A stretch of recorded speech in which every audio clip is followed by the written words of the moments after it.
Welcome back to my channel. Today I'm going to show you how to make this darling rag quilt style kitchen scarf boa. I hope you enjoy. Let's get started. To begin our kitchen scarf boa rag quilt style, what you will need are 9 sets of 5-inch squares. The reason for that is our boa will end up being 4 inches wide because we will have a 1/2 inch seam allowance. So what I did is I just went to my scrap pile and I found some really pretty country style fabrics, and these are all scrap, and mine match on the front and the back. But you can use any fabric that you want. You just need 9 sets of 5-inch squares. Now, you will need 9 pieces of lightweight cotton batting or whatever you want to use inside your sandwich. And what I mean by that is you'll be placing one of these. This is just a felt type fabric that I found in the scrap pile. So you will place that there, and that will be one sandwich, and you'll do that for all 9, just like that. There we go.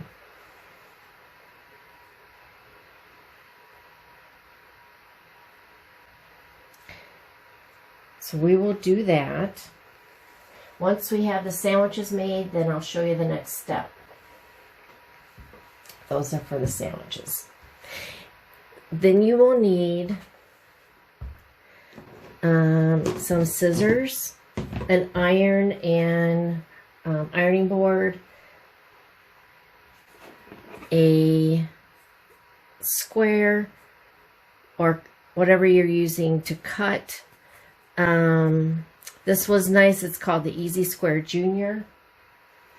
And I like this because it shows me my 5 right here. So I really like using that. Scissors or rotary cutter. And then you'll need some kitchen towels, or like I picked these up from Target. They are flour sack towels, and they came in a 4-pack.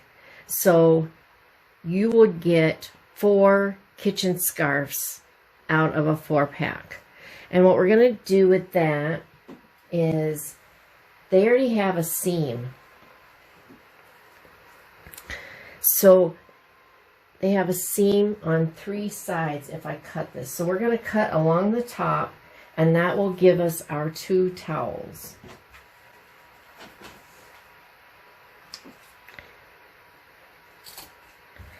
And it doesn't have to be precise right now because we can trim this up later.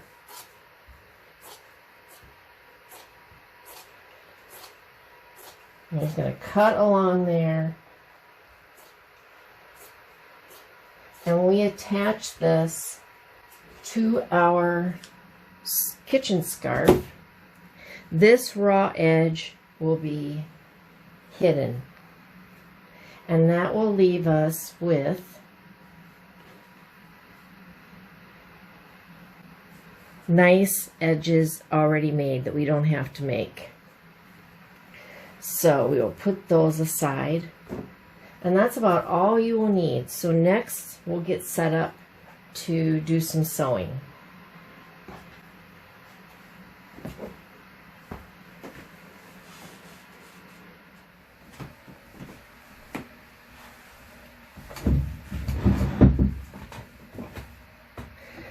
To begin with, we're going to sew up our 9 squares, and we have the sandwich in between, the batting or whatever you wanted to use. And I don't know if you've seen the rag quilts, but we're going to do an X from this corner and an X to this corner. And I will put those together in a chain, and I'll show you what I mean by that.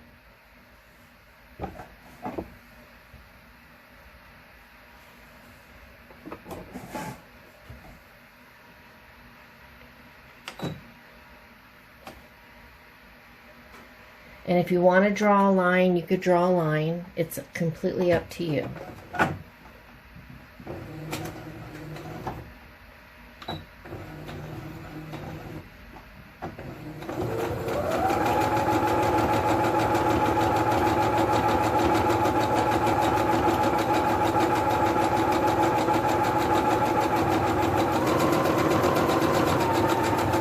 Now we're coming up to the end of our first square.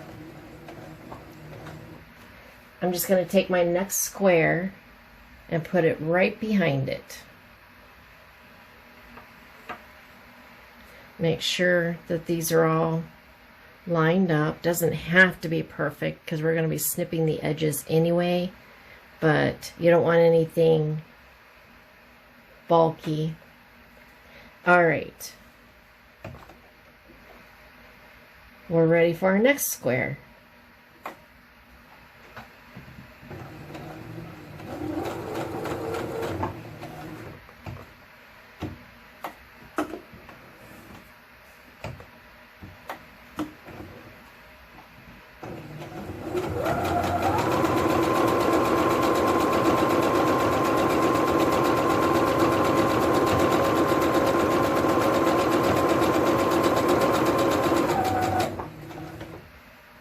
And the next one until we get through all 9 of these.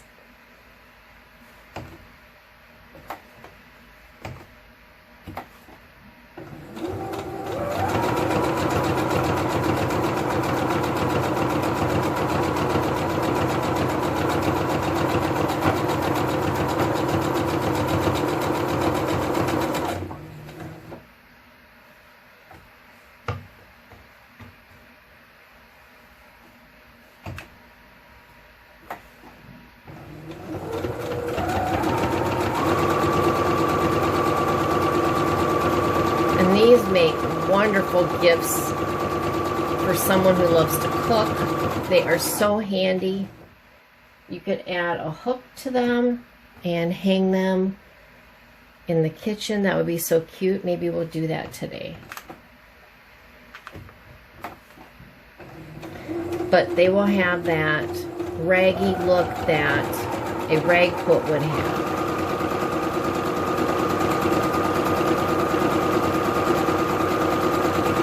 And they do come together fast.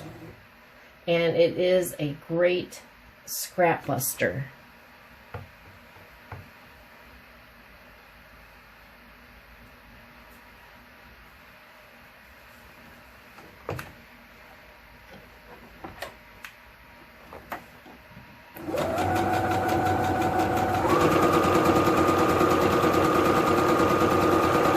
And I love the look of a rag quilt, so I thought this would be so cute to try on a kitchen scarf.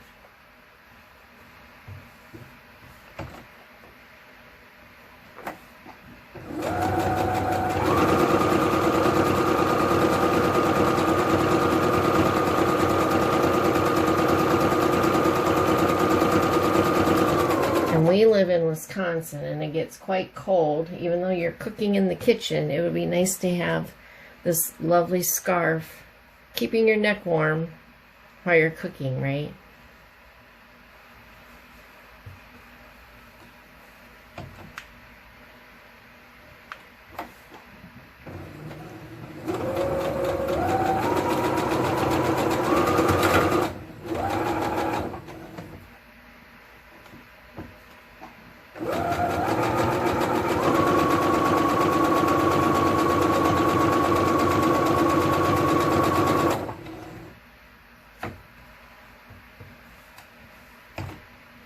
And this is our last one.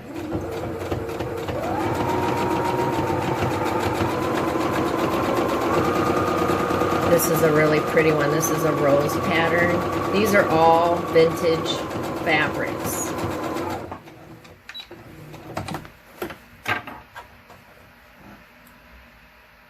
Then what we'll do is we'll just snip them apart.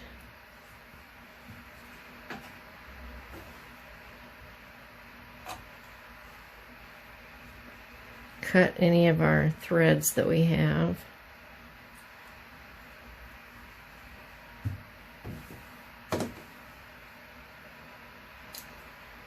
And don't worry if you have extra around here. Like I said, it's all going to get snipped. And you can clean it up if you'd like to. But the whole idea is for it to have that rustic look.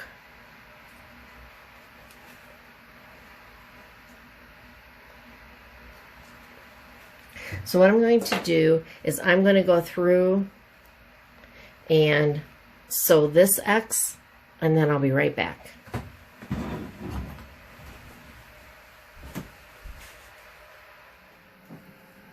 So the next part is snipping, and I would highly recommend a pair of these snipping scissors from Fiskars.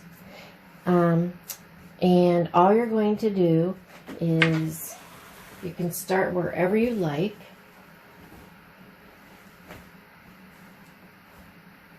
I'll snip off a few threads here. I thought I got them all. But all you're going to do is take and just start snipping. But make sure you don't snip into where you've just sewn. And about 1/4 inch apart. And just snip, snip, snip. But you don't want to snip into any of those seams.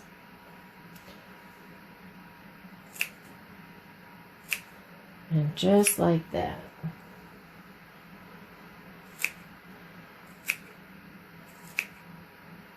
And that's all there is to the snipping process. So what I'm going to do, I will go ahead and snip all of this, and then I will be right back. I want to show everyone too, where we connected the tea towel, you also want to snip there. Just be careful, like I said, that you don't go into where you've sewn. Right in here. But you do want to snip down there as well to create that raggy look. I just wanted to show you that. And like I said, just be careful. These scissors are sharp and you don't want to cut into the tea towel. But you definitely want that edge to be snipped.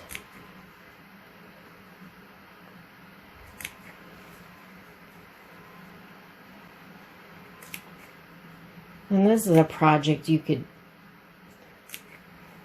turn on a Hallmark movie and sit and do your snipping as well.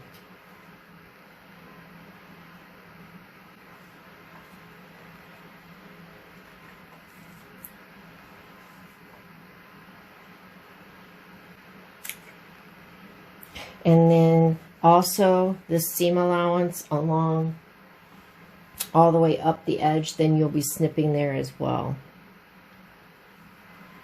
Usually what I do on the corners, try not to go in the seam, and then I just go just like that. Okay, I'll be back in a little bit.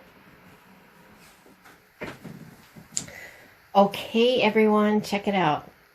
So we have everything snipped, and it is ready to go into the wash, and all the seams are snipped even at the end where we have the tea towel.